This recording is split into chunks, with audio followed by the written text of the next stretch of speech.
I spoke with two people as I was preparing to sit down with you, and I have two quotes from those conversations. The first one is, what makes him great is he really connects with his players, undoubtedly and all in on your development. Genuine, not fake. That came from Coach Burrell. And the second one says, one thing about Kelvin, he's a loyal, true friend. He's the real deal, tough as nails, but a huge heart. And that came from Jay Billis. Loyalty seems like a commonality in those. Where does it come from? Why are you so loyal to not only your players, but your staff and everybody in this building? I think it starts with being humble and knowing that, 10, 15 years from now, nobody's going to ever remember me, so I don't take myself serious. There'll be another coach here, and there'll be another coach after him. So here and now, I'm the coach. The other thing is this about players. I don't have to be their life, but they are my life. They're why I'm here. I'm not here coaching basketball. I'm here coaching young men and trying to help them become men later in life. That's part of my charge. And I've always taken that serious. I know the impact my father had on the kids in that community. Years later, when my early heroes was his players, I saw how they treated him 20, 30 years later. And that always stayed with me, was how much they loved him. So my players, I make them understand that I'm in it for you, and then I show them. I think the more you tell players about how you're in it for them, it kind of loses its luster. You're going to be judged by your actions at the end of the day. Most guys talk a good game and really deliver nothing.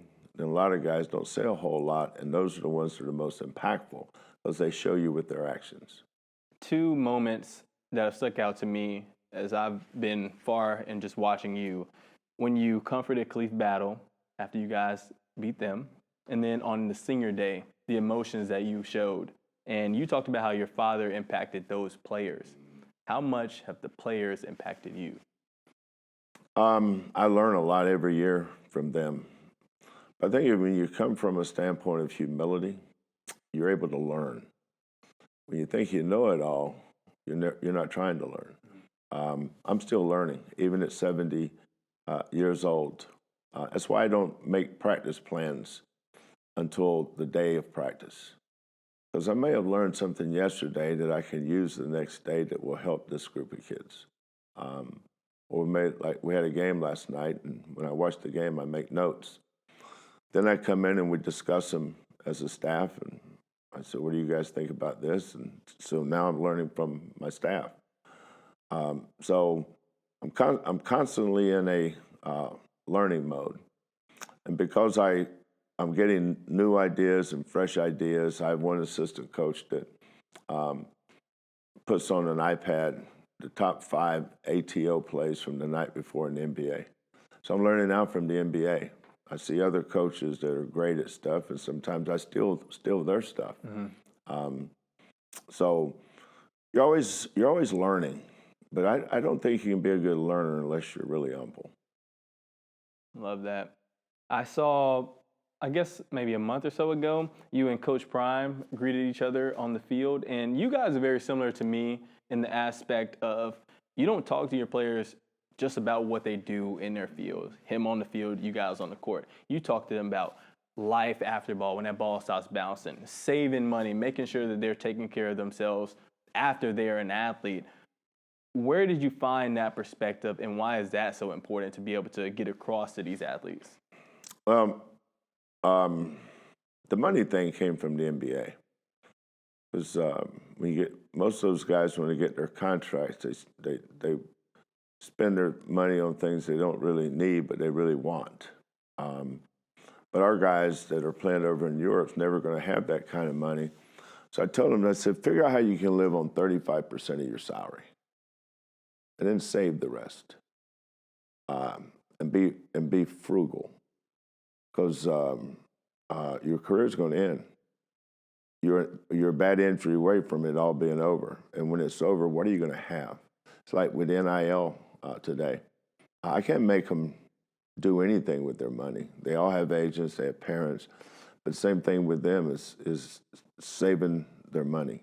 You know, I didn't grow up with money, and then when I started making a bunch of money, I didn't change.